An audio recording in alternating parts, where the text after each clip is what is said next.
Welcome back to the Ride and Laugh podcast. If you love mountain biking, you are in the right place. Picture your last really fun group ride. You're back at the parking lot. The stoke is high. Everyone's talking about progression, trails, nutrition, bike stuff. You love bikes. We love bikes. Let's drop in. Sage, how are you today? Yo, Danny, what a week. We got desert trails on hardtails. We got no dabs. I have a question that I need help with from all of our listeners. Danny, how are you doing? I'm doing fantastic. Arizona is sunny as always. The temperature's starting to creep up a little bit, but the spring has been just fantastic. Lots of rides, lots of fun, lots of stoke. I know it's been raining in the Northeast. You don't have as many ride stories. You should be here, man. You should really be here. I'm definitely missing my trail stage. I got really spoiled with you out here. I know. It's been tough. I know. I came back to rain and cold. Oh, yes. It's terrible. Yes. Terrible. The Paisans will ride again. All right. I have something I wanted to talk about because there was a lot of talk before you got out here about the White Line in Sedona. The White Line being this infamous, high consequence, high exposure trail. If you haven't seen the White Line, you can just YouTube it. So you really wanted to see it. And I thought going into the trip, I thought this is probably going to happen. I felt like pretty confident that you were going to actually ride it. So we had ridden day one and we did Highline and Hardline. And we told that story last week of you were slaying it on Highline. And then when Hardline came around, it was probably the desert heat started to get you. And And so you didn't finish that. And then we woke up the next day and we did High on the Hogs, which is another double black tech trail. That day we rode with Arturo, who's fantastic. Arturo, great rider, also knows Sedona unbelievably well. Thinking about starting a mountain bike tour company, which I think would be a home run because he's an awesome rider and he knows the trails. He's a great guy to ride with. So we told Arturo, we want to see the White Line. He's like, well, let's go. We'll see that first and then we'll go and do the ride. So what happened when we went and saw the White Line? I got to tell you, I mean, I was actually really grateful. I was really grateful that I didn't even have to think about it. You know, I had such a terrible experience on Hardline the day before. And I still wasn't feeling 100% the next day. You know, I didn't even contemplate going up to the start of White Line. I was like, oh, it's very nice. It looks very nice. And I didn't feel bad about it at all. It was a great moment. Very nice is an interesting way to put it. I thought it looked terrifying. I saw it. I was like, oh my God, that is so exposed. That is such a far drop. And it's crowded. You know, there's people standing around watching and looking. And I was, again, we didn't get a warm up. We did a little bit of riding, but it was a little bit of climbing. And it wasn't like you stacked a whole bunch of wins and you went into it feeling awesome. And it didn't excite me. You're right. Just, the combination of not feeling good the day before and then not having a good warm up, it was literally the first thing we did. Like we met Arturo and to get to Hogs, we had to go right past this White Line and it was not much of a warm up, which I would definitely need if I was going to do something like that. Cause I would need to test the rock traction and all that stuff. So just so much grace. It was so much grace that none of that I didn't have to feel bad about it. I didn't have to make excuses for why I was or wasn't going to do it. It was just like, oh, this is great. The universe has already provided me an out that is completely acceptable in my book. Right. A very strong no. It was a very strong and clear no. Let's keep on moving. And the story's not complete without letting everyone know that I may be the first person that fell looking at the White Line. So we go to look at the White Line. We decide not to do it. And then Arturo says, there's some slabs we can roll down from here if you want to, and I'm like, oh, and I just did Highline the day before. I'm feeling great. Yeah. And he's like, do you want to look at them first? I said, well, should I? How hard are they? And of course, nothing's really hard to him. He's fantastic. Right. And he sees us, we're posting on Instagram, all the stuff that we're doing. Of course, we're only posting the good stuff. We're not posting all the fails on Instagram. We talk about them on Ride and Laugh. We're not shy about that. But if you're just following Instagram, you're like, yeah, these guys are slaying it. And we were. But we had really looked at everything and felt comfortable with everything. And so I was, we're just kind of like, no, let's just move. We'll just follow you into it. And so sure enough, I'm following Arturo, you're behind me, and he takes us down the first steep slab there. It was way steeper than I expected. There might have been like a little pull up that was needed. I don't know if I just didn't expect it. I definitely didn't expect it to be that steep. I don't know. I think I probably went back in fear a little bit. Like you said, we weren't warmed up. All this to say that all of it. Right away, we look at the white line and then we start heading down, and I did a really gnarly endo. I went off of this slab, and you said I bounced, and it hurt. You definitely bounced. It was a bad fall. Yeah. Yeah. If you look at the GoPro footage, you just disappear off frame. Like, that's how steep this thing was. It was like, you see Dan and then Dan's gone. Like, it's just, it was crazy. I was like, what happened? I was laying there on the ground, catching my breath and just being like, what happened, man? Yeah. And the shame of it, not the shame of it, but like we didn't get a chance to like really see what happened. Like, it happened so quickly. Like, you literally disappear off frame. I couldn't tell if you were like super far back. I have no idea what happened. Yeah. I did see a video on Instagram of some other guys, and it looked like that same spot. I sent it to you. I don't know that we could find it, but things are so hard to find on Instagram. Like, once you see it, you ever go back and try to find something on that app? It's like, it's gone. It's gone. No. Well, you already saw this. We're never showing it to you again. Meanwhile, I get the same advertisement 57 times, but that's okay. That's right. Yeah. That's a great point. Yeah. So I saw on Instagram what looked like an angle of people doing those two slabs. Yeah. And it looked like as they were coming at us, they were pulling up. Yeah. They were doing like the downward facing drop kind of move where you pedal kick or you pull up with a little bit of momentum. Yes. And I definitely didn't do that. And so I don't know if Arturo did it or if Arturo remembers. He can let us know. Like, is there a little pull up on that needed, or is it a straight roll? But I certainly wasn't ready. And that's completely on me. Yeah. That, I tell you what, that made for an interesting ride afterwards, because after a fall like that, especially one that's that painful, and then and that's the beginning of the ride. So now you got the rest of the ride to like fight all the demons in your head of like, why did this happen? I'm in a lot of pain. I still want to have this awesome ride.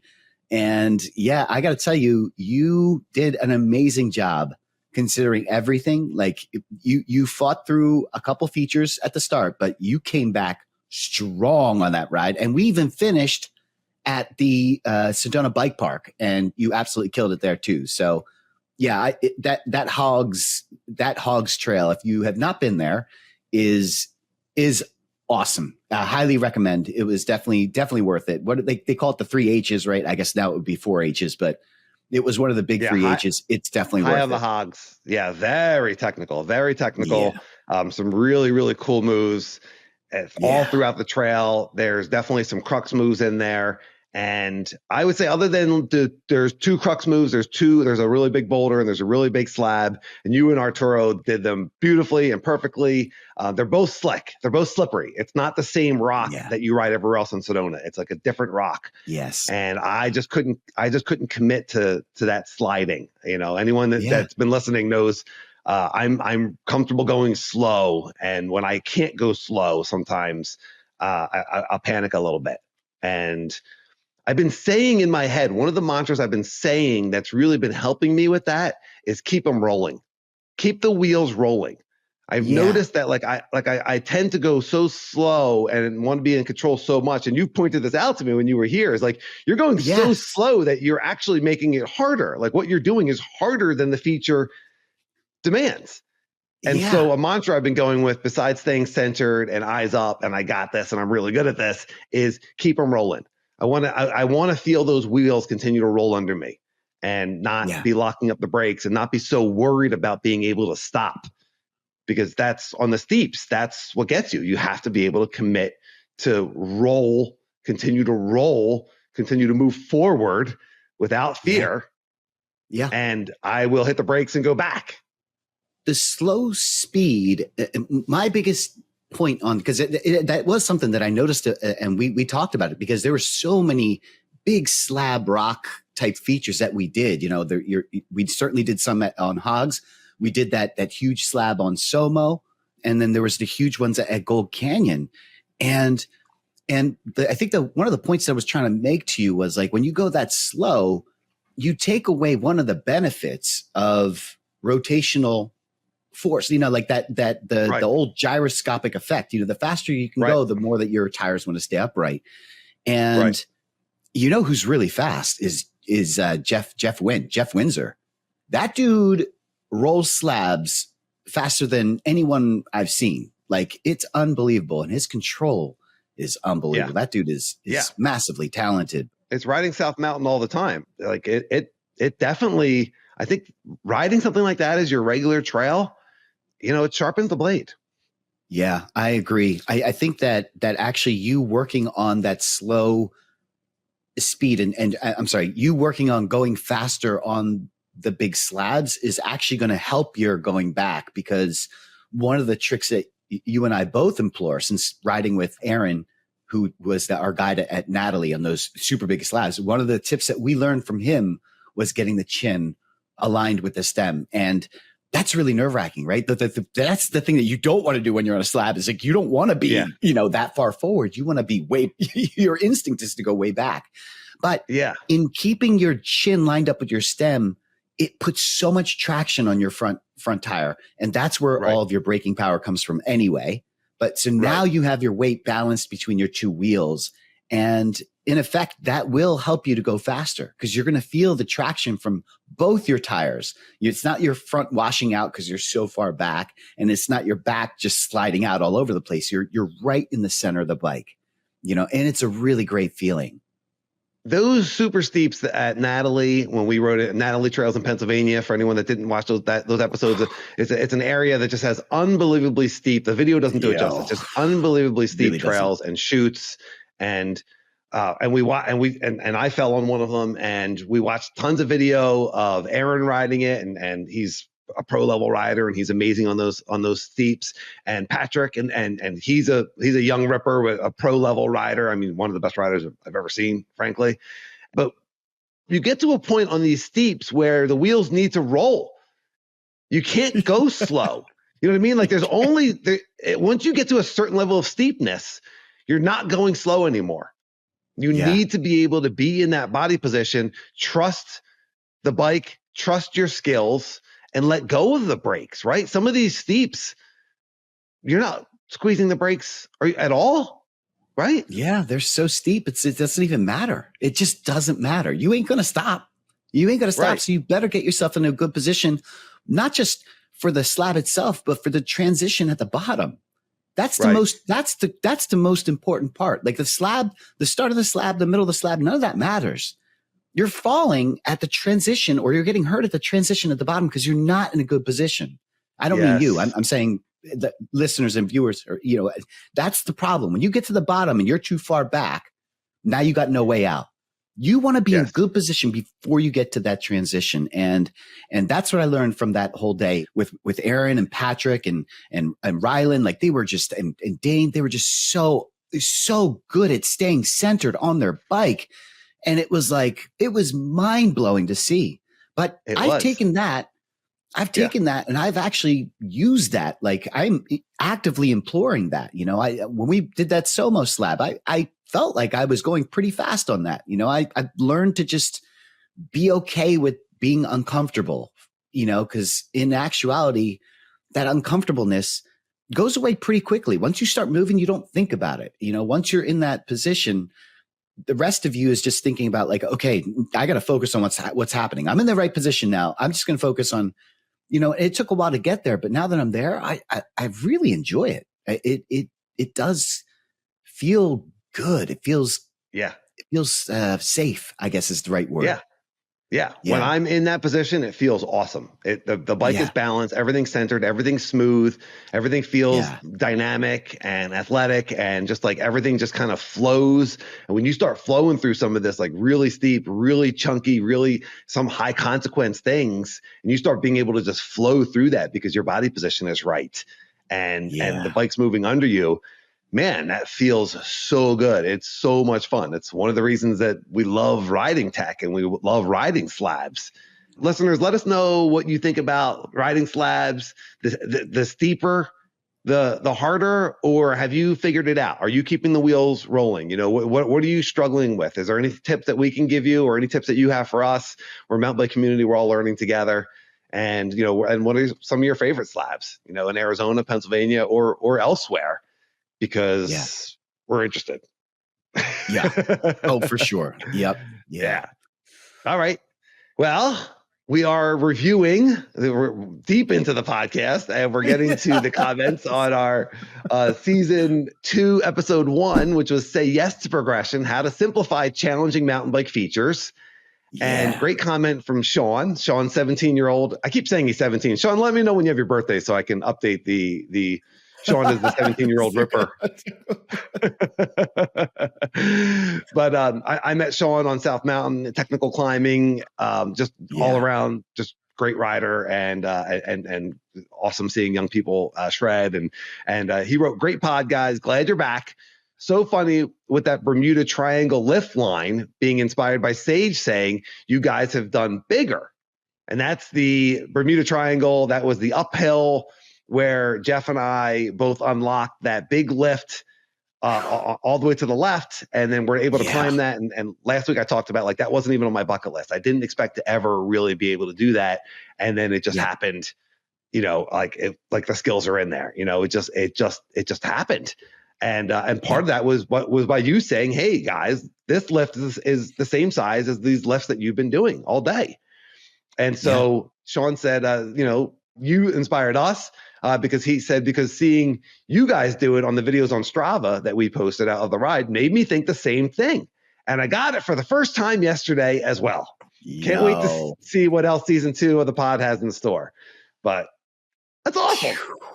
It really is. And you know what, just for the folks that are not on YouTube, it's not just a lift, folks. It's a 2-foot lift into jank. It's like, I'm going to lift my bike up into uphill jank, uphill jank. This line is, I didn't even get it. Like I couldn't even get the lift, first of all, but like the jank afterwards, it's the fact that you and Jeff now do this regularly is unbelievable. And the fact that Sean is now getting that is impressive. I'm so stoked that we inspired, the podcast inspired, you know, he's following us on Strava. He's following us on Instagram. He's listening to the podcast and saying, oh, that's a good point. If I could do that, then I could do that. If I can do that, I can do this. Yeah. And going for it. All right. And great listener and commenter Stan Mustard said, great podcast, guys. I like Sage's point about not noticing the rocks on that drop. We talked about the goalpost drop, and you said, I'm not looking at the rocks that people are scared of. And Stan says, no need to pay attention to where you don't want to go. That just sets you up for disaster. Again, focus on where you want to go. Focus on what you want to happen. What's the best that can happen? Yeah. And then got to give a shout out to awesome listener and rider, Jeff Jackson. Jeff gave us a $10 super thanks. And his comment was, this is part of Sage's Return to Arizona Fund. # go send me, which I love. Go send me. Please rate and review on your podcast player and on YouTube. Give us a thumbs up, leave a comment, and super thanks are available. If you're jiving with the podcast and you want to leave us a super thanks, that certainly is appreciated.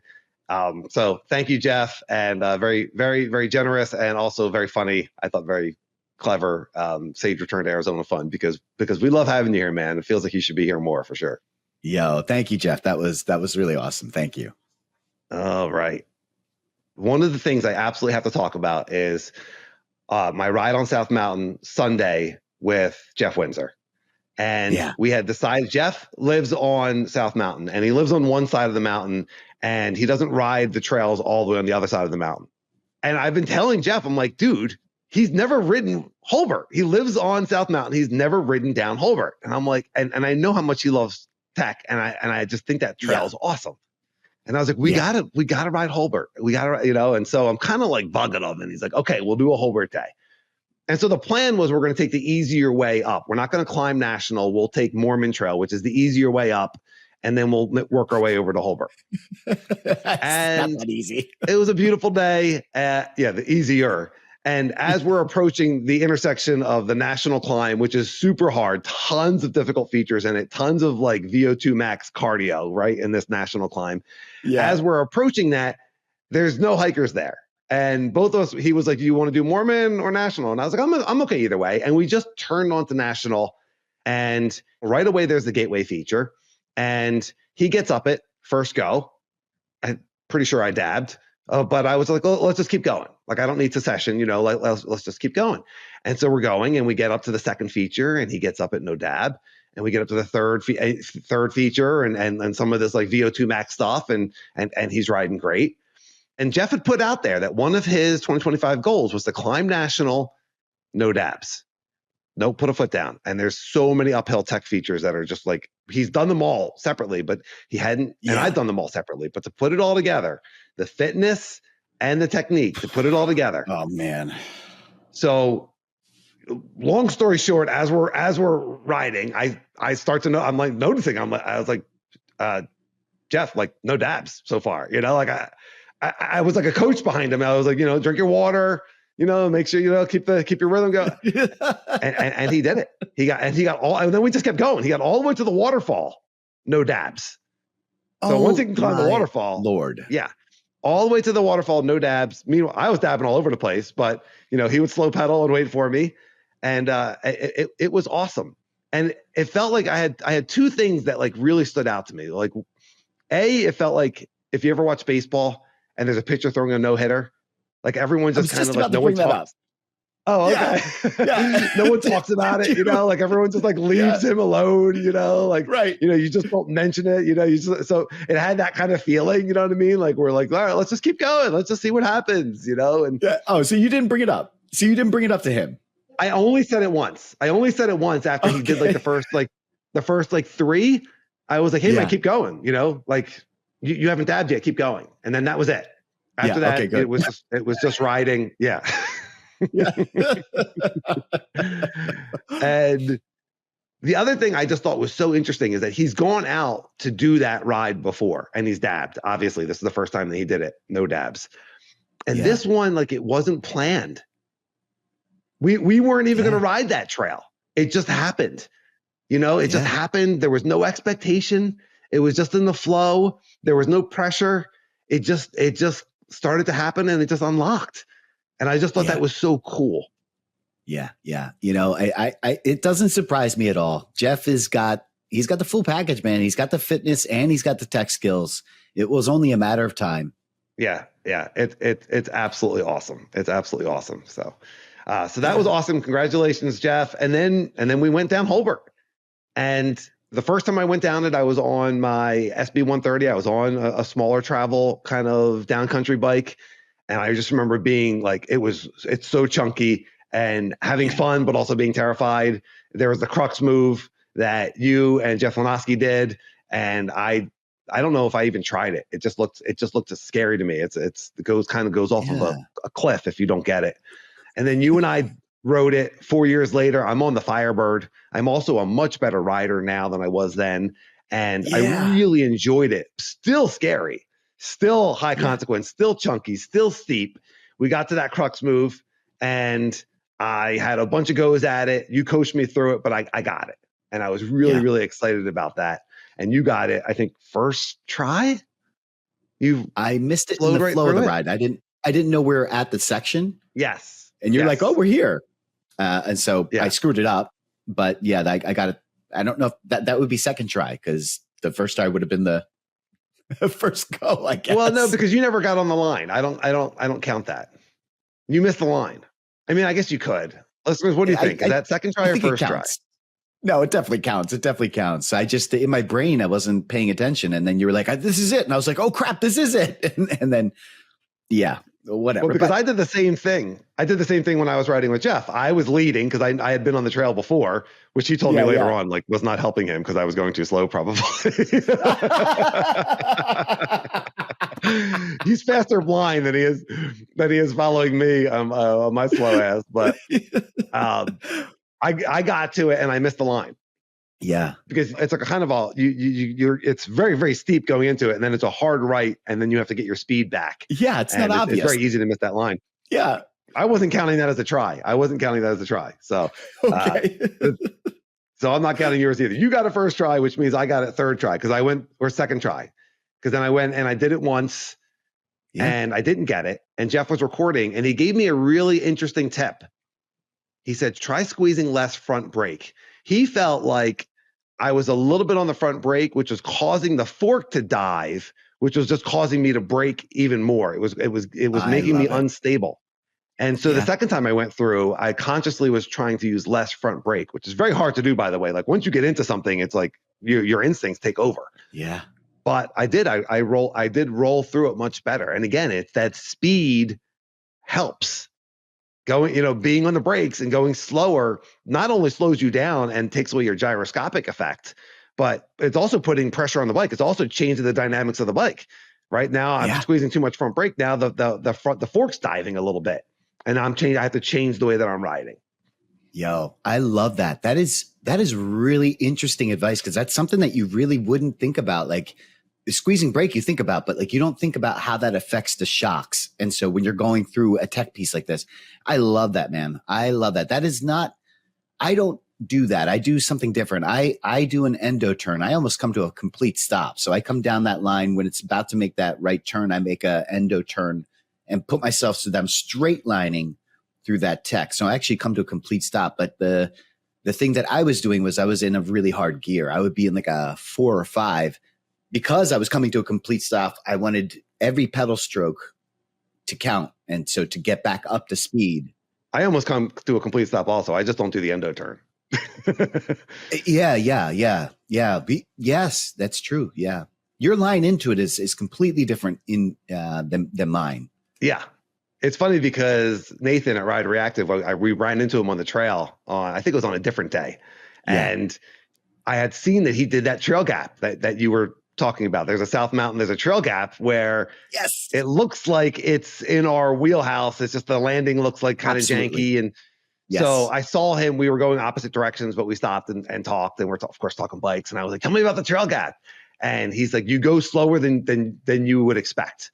It's a slower speed. And I was like, that's my jam. Like I love the brake check. What? I get to go slow. I get the brake check before a feature. Like I do that anyway. So that's on our list. Jeff and I, we haven't stopped and looked at it again since that day when we all looked at it with you. But Jeff and I were like, let's take a look. And that's something I wanted to talk about also. That's something I wanted to talk about is going into features with the expectation of not, I want to do that, of I'm going to take a look. That's right. Change our language of I want to look at it and then see how it feels. Instead of this pressure of I want to be able to do that. My friends are doing that. Other people are doing that. Or I know I can do that. I want to take a look at it. And let me see how I feel about that when you get to it. Just take all that expectation away.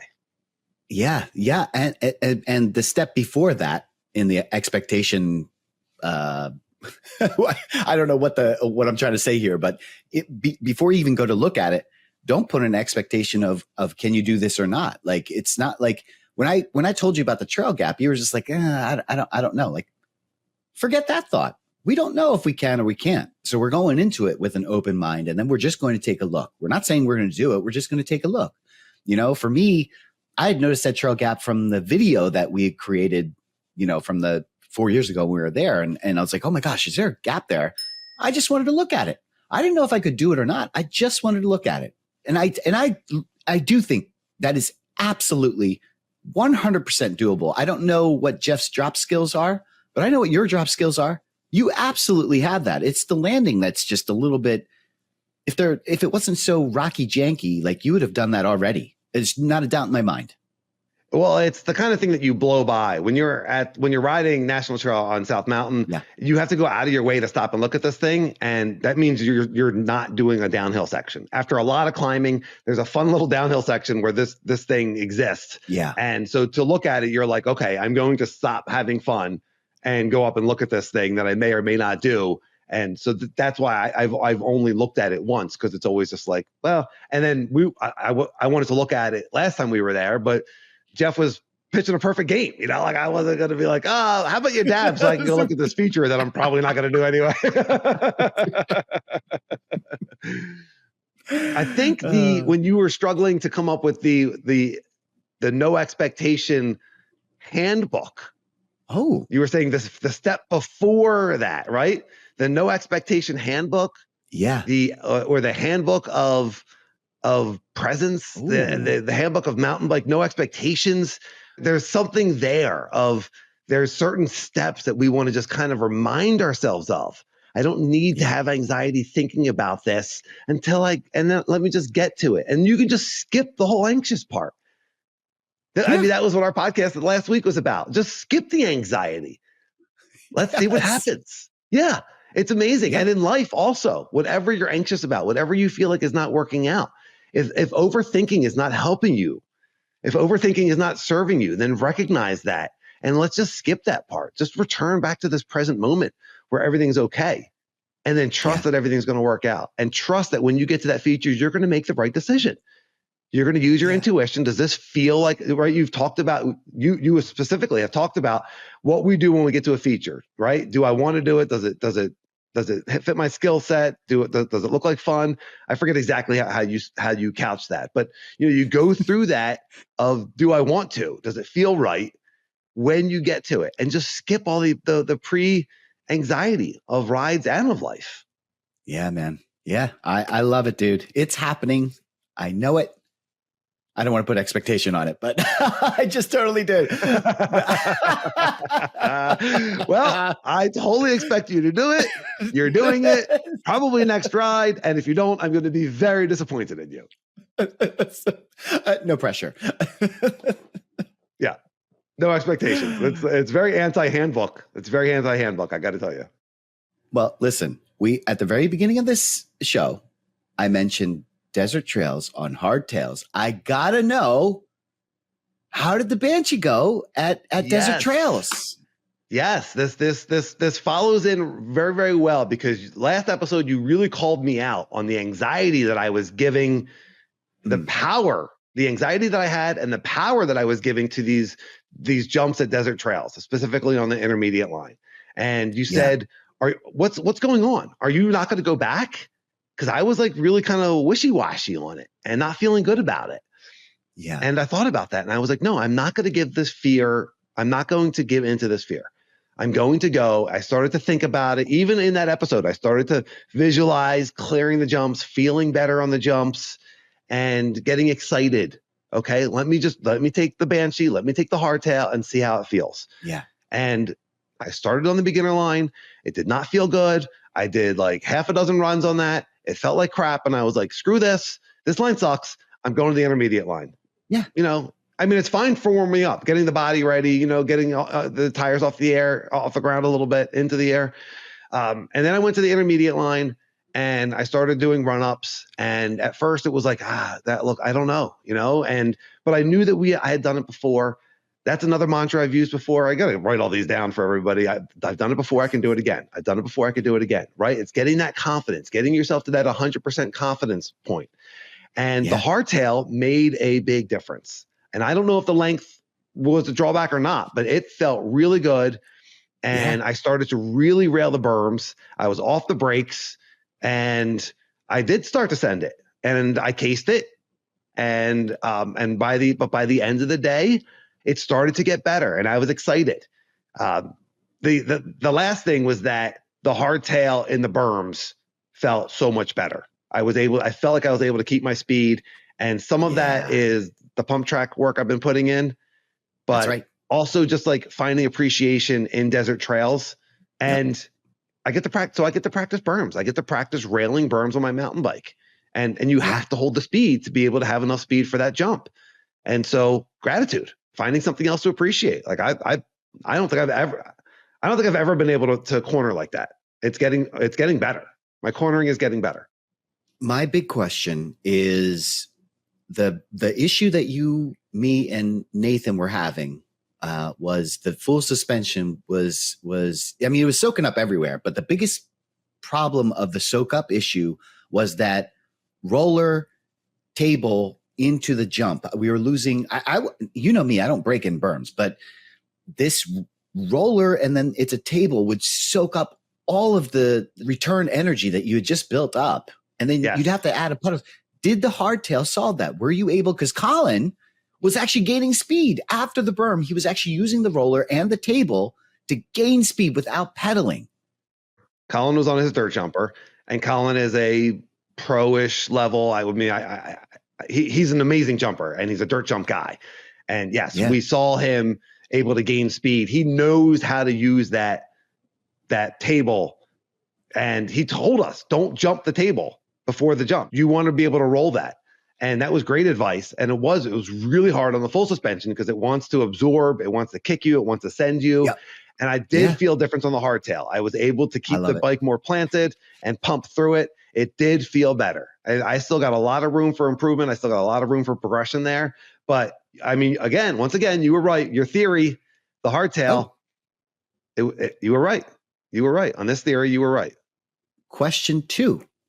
Now that you know that the Banshee, because it's a hardtail, holds its speed through, does that make you feel better or worse about bringing the DJ? And specifically because is your concern that the DJ, like you're not going to have enough speed, or is your concern like I'm going to have too much speed? And both of those situations suck, by the way. It's like, how do you gauge what's the right speed on the dirt jumper?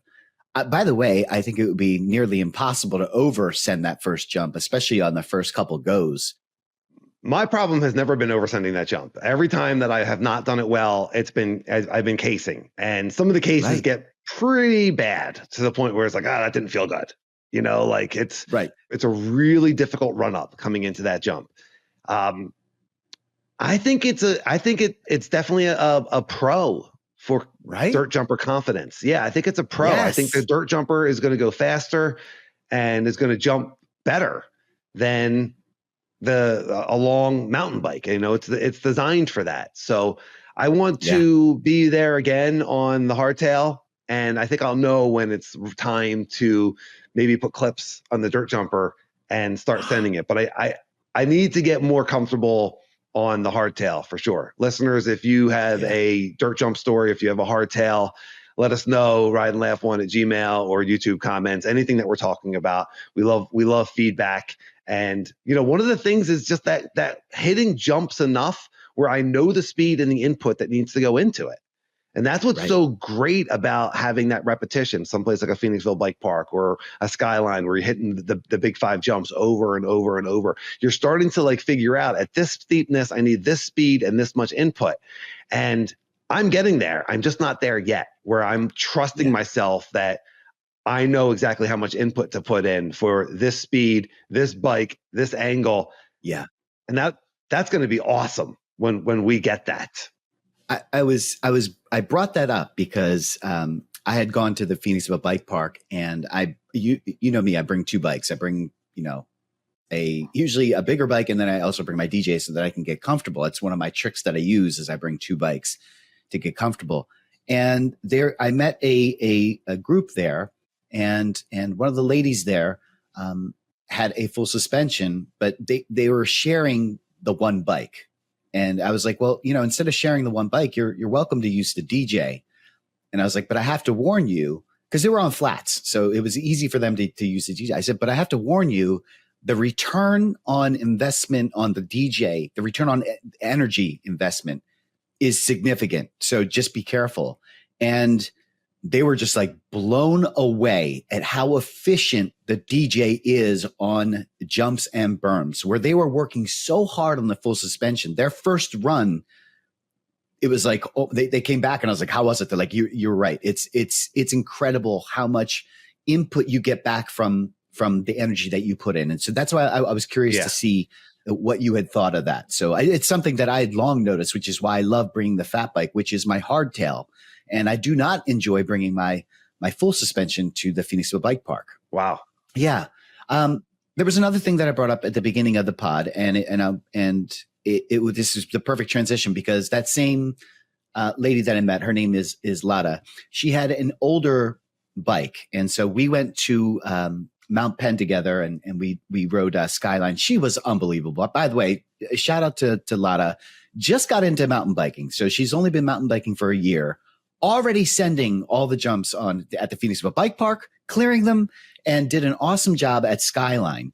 And she had bought a bike that was like, obviously used. Like she didn't want to make a huge investment right off the bat. So she bought a used bike. And so she has a 2013 stump jumper. And the question I have for you, Dan, and our listeners, she said, Sage, how much should I invest in this bike?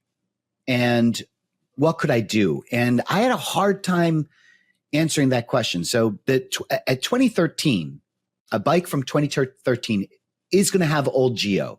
There's not much that you can do to change that. But are there things that we can do to an older bike? And we've done this with our single speeds. We have upgraded the crap out of the single speeds. The first question I have for you, Danny, is how much is the right amount to spend before you're like, after this amount, you probably should just get a new bike. What is that price? That's my first question. And then I have a second question after that. I would say maybe $300 or $400. Oh, that low. Oh, interesting. Yeah, I would say maybe $300 or $400 because you can get a nice, first of all, you could probably get a used full suspension, like more modern bike, like an 18 or a 19. I mean, this bike's really old, 13. You can get a 2019. You could probably do that for $1,500. So I wouldn't go much more than 3 or 4.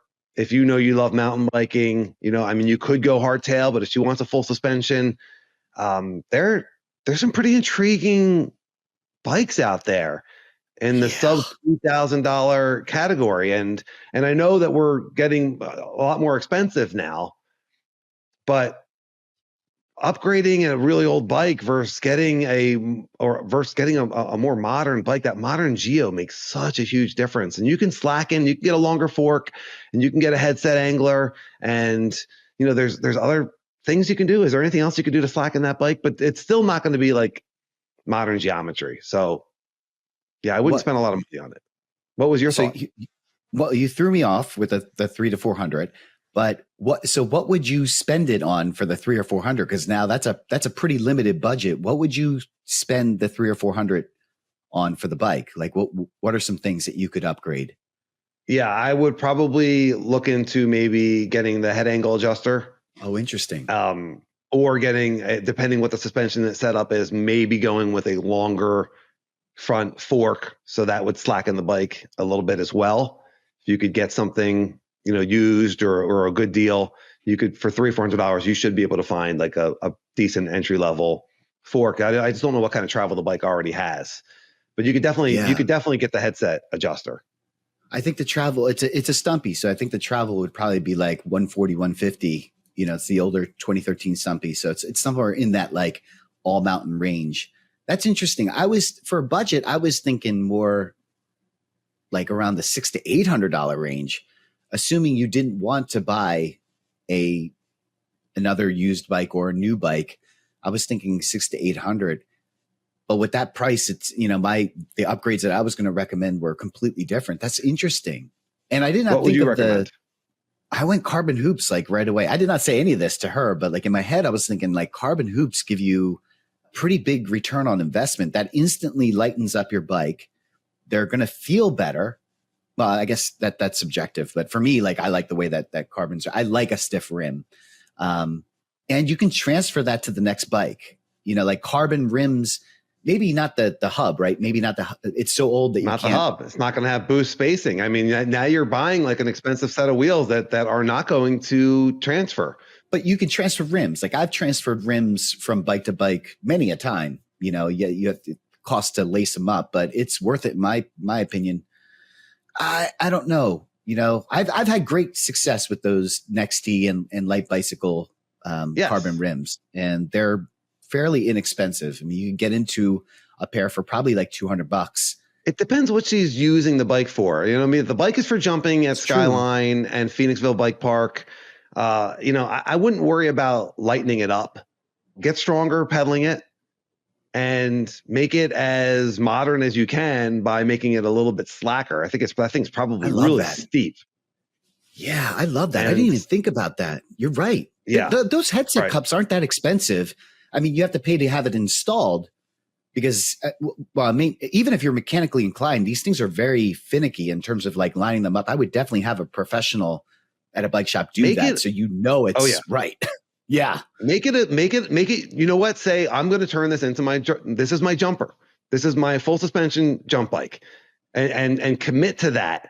And then if you get a new bike and I don't know how much you're going to sell this bike for anyway, you get a new bike, you still might have a bike that you can say, I'm going to take this to Phoenixville Bike Park. This is my jump bike that I'm comfortable on. Yeah.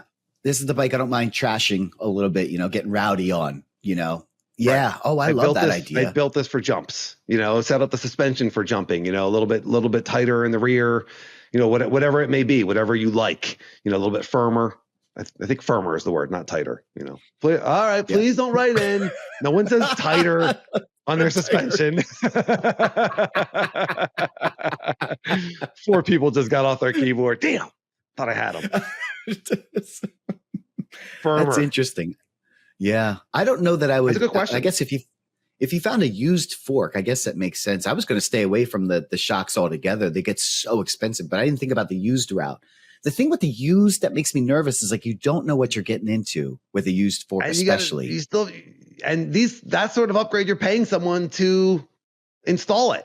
What are the chances that an entry level new mountain biker knows how to install a fork? I mean, you can figure it out, but you're probably paying someone. But the same thing with the carbon wheels. You're paying someone to lace up your wheels, or unless you're buying them complete. And I just wouldn't spend the money buying an old technology on a hub that that you're going to have to turn around and relace the wheels when you get a new one.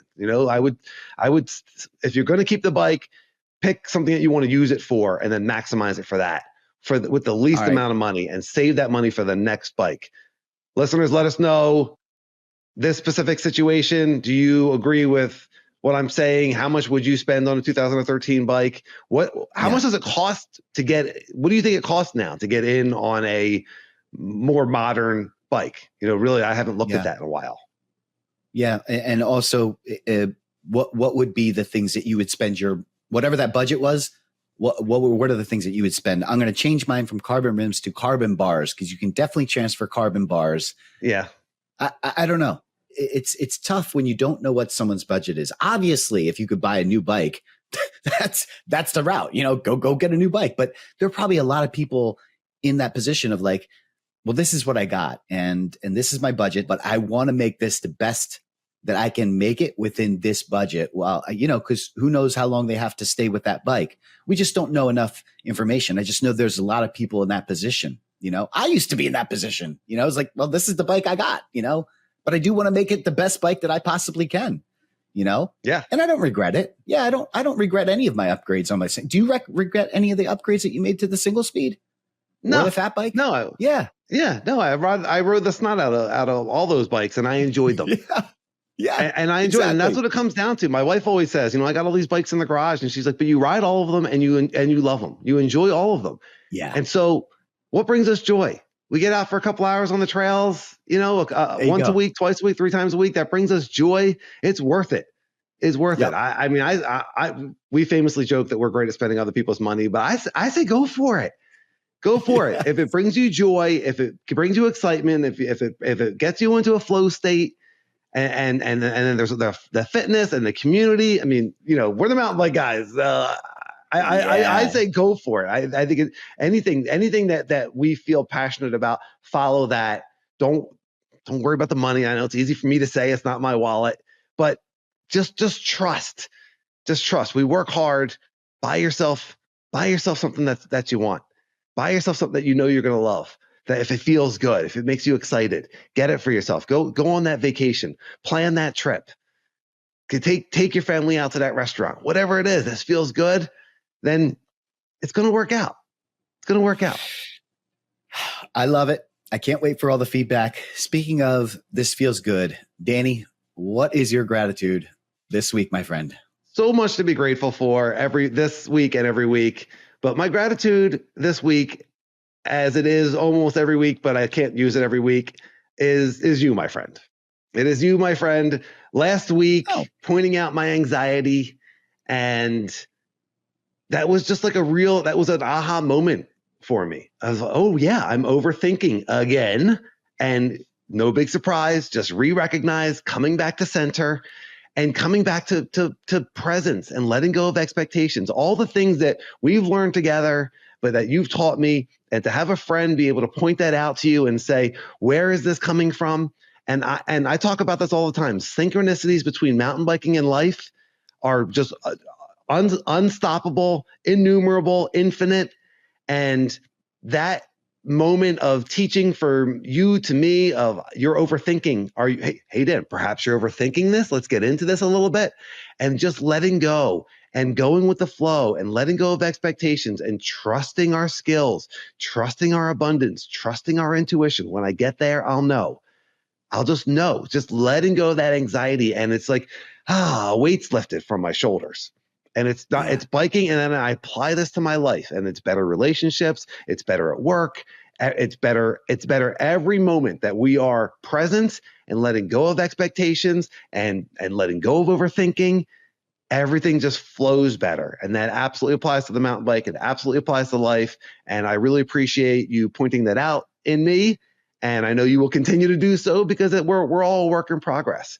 But absolutely, my gratitude this week, as it is many, many weeks, is you and our friendship, and that ability to say, Dan, where is this coming from? Let's take a look at this. Is this serving you? Is having these thoughts, having this anxiety, having this fear, is this serving you? And just so much gratitude to have a friend that can point that out and show that in me. And so my mountain bike gratitude of the week is our friendship. Man, I love you, man. And you know what? I feel the same way about you, brother. It is incredible how much we've grown together, and I count on you to do the same for me, as you have many a time, and will probably continue to do so. And yes, although that is not my gratitude, I guess this would be gratitude 1B for me, or it's not your gratitude of the week. It's gratitude. But your mountain bike gratitude of the week. Hey, Sage, what is your mountain bike gratitude of the week? I had a very interesting, difficult week. I laid my mother to rest this weekend on Saturday. And so my mom had passed away in 2017, and my father got a grave plot. And so we had this nice ceremony. We got the whole family together. My ex-wife was there, both my boys, even Sassy, her mom, and it was really nice. So it was our families. We all got together, and it ended up being a really special moment. And it touched me harder than I thought it would. And one of the things that touched me the most was my dad had written kind of like a speech, and he had something nice to say to everybody that was in attendance, which my dad, if you don't know my dad, he's a really good writer, and he's really good at kind of reading people, and you don't know what you need until you need it, you know. And what he said about me was just really awesome. And he said that my mom was really proud of me, and she was sorry. I'm getting all touched up just talking about it, but he was talking about how proud my mother was of me, and how passionate I was, how compassionate I am, how much drive I have. And she would be really proud of the man that I was today. And it really hit me. It really hit me good. And my gratitude is actually for my dad, because I don't have my mom around with me anymore, but it's my dad that continues to show me this tremendous amount of support. You know, if you don't know, I am divorced, and my dad was like, dude, come over. And he's like, stay in my house, no charge. You know, don't worry about car insurance. I'll take care of it. He because he believes in what I want to do. You know, we're not making money yet at Ride and Laugh. I'm certainly not making a lot of money yet on Trail Sage. He knows that, but he also believes in what I'm doing. I mean, I really love making content, and I love mountain biking, and to be able to do this is tremendous. Danny, I'm so grateful that we get to do this. I'm so grateful that I have the opportunity to do this. That doesn't happen without my dad, you know. So thank you, Dad. This gratitude goes to you for supporting me this whole time. It's been a tough 2 years, but it's also been an awesome 2 years. It really has. So yeah, that's my gratitude. Wow, that is beautiful. I can't touch on all of that because there's so much there. But I will say that our abundance comes in different forms. We don't need to put a box on our abundance, and you're experiencing an abundance of love and support from people who care about you and love you, and your cup overfloweth with support. Ain't that the truth? And so maybe the bank account isn't where you want it yet, but you are abundant. It's just like, how do we define that? And so sit with that. Things are working out for me. I am abundant. And certainly having a parent that supports us is a gift. That's abundance. And having your dad be able to express to you that, hey, your mother would be proud of you. I'm proud of you. And your mother would be proud of you, and give voice to that is just a really beautiful thing. And that's a gift. That's more abundance. Yeah. And so whereas, you might look from the traditional stance and say, well, Sage isn't wealthy and he's driving an older car and he lives with his dad, then you're kind of missing the big picture, because you're enjoying life and you're flowing and you're loved and you're supported and you're doing things that you love every day. You're following your passion. There's abundance in there. And your dad is awesome. I know your dad, and he's just one of the loveliest people I've ever met. I wish I met your mom. She sounds awesome, and that sounds like a really, really good day and really cathartic. And it's important to be able to, step into those feelings and embrace those feelings. And we're human beings. We're beings. We're here to experience all of it and make the best of it. And find appreciation in everything. Losing your mom before you wanted to, not your preference, but finding appreciation in that, and there's just a lot of really beautiful things in what you said. So kudos to you. Yeah. Oh, thank you, sir. On a lighter note, yes, the mountain bike tip. This kind of goes back to what you were talking about with Jeff giving you the advice about your shock diving. And if you haven't gone to the bike shop, we talked about getting fit and all that stuff, but also getting your suspension right is going to change your ride completely. If you haven't looked at your suspension in a long time, if you haven't gotten a professional assessment of your suspension, it is 100% worth it. Whenever I ride with Stick, he's one of those guys that just really knows his bike. And if you see him, he's always futzing around with his suspension, his rear shock and the compression, the rebound. But I got to tell you, it's worth it. He let me borrow his bike once and I was like, oh my gosh, this thing feels like a dream. And then I go back to my bike and I was like, can you apply those changes to my bike? My point is, turn some dials on my bike, please? Can you sprinkle some magic? Yes. Let me ride your bike and you ride my, But it just shows how important suspension is to riding. And so, I did want to bring that up. If you haven't gotten that checked out, get it to the bike shop, have it professionally checked out. You're going to see the benefits of that right away. So to do that, you would recommend someone go to the bike shop and say, I want to make sure that the sag is set properly, and they'll put you on the bike and have you hop around a little bit. Danny, when I got that stump jumper, when I did the demo, one of the things I couldn't stand about the stump jumpers, when I went to stand up to pedal, I felt like the bike was bobbing underneath me. I brought it to the bike shop. When I got my new Stumpy, I was like, what can we do about this? They put tokens. They didn't change the sag. They put tokens in it. And now the platform doesn't bounce it's still plush. It still is there when I need it, but it's firmer now when I want to pedal. But that doesn't happen if I don't go to the bike shop and say, here's my issue, right? Okay. A shock isn't just like, oh, well, this is what you got and that's it.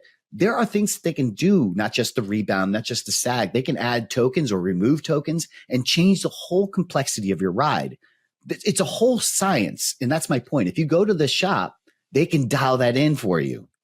There's a lot to it, and you need to have feedback of, I want the bike to feel like this versus this. And for a lot of people, we don't know.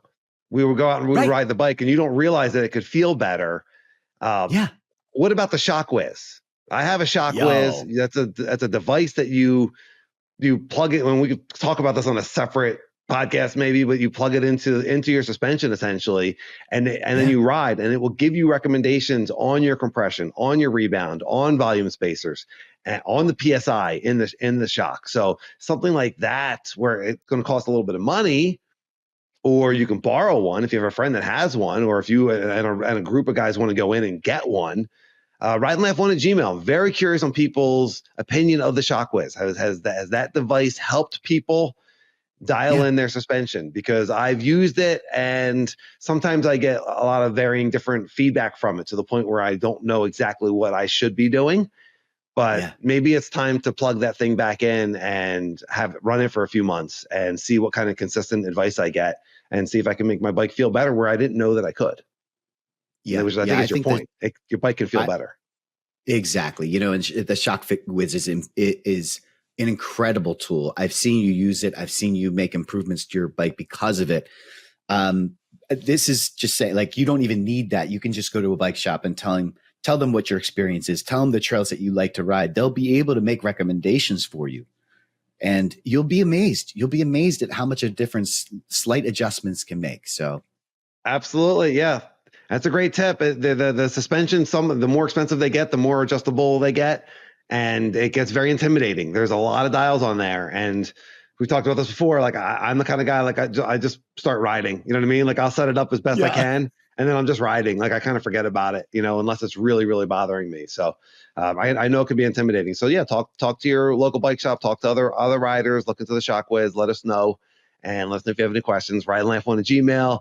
And if you're still listening, you are definitely one of us. You love mountain biking. We love mountain biking. We appreciate you. Please rate and subscribe on your podcast players. Leave us a review on Apple Podcast Player. If you're on Apple, that really helps. And watch the YouTube to the end. Give us a comment. If you have pictures that you want to send us of your bikes, or I guess anything, you can send us at rideandlaugh1@gmail. Not anything. Maybe not anything.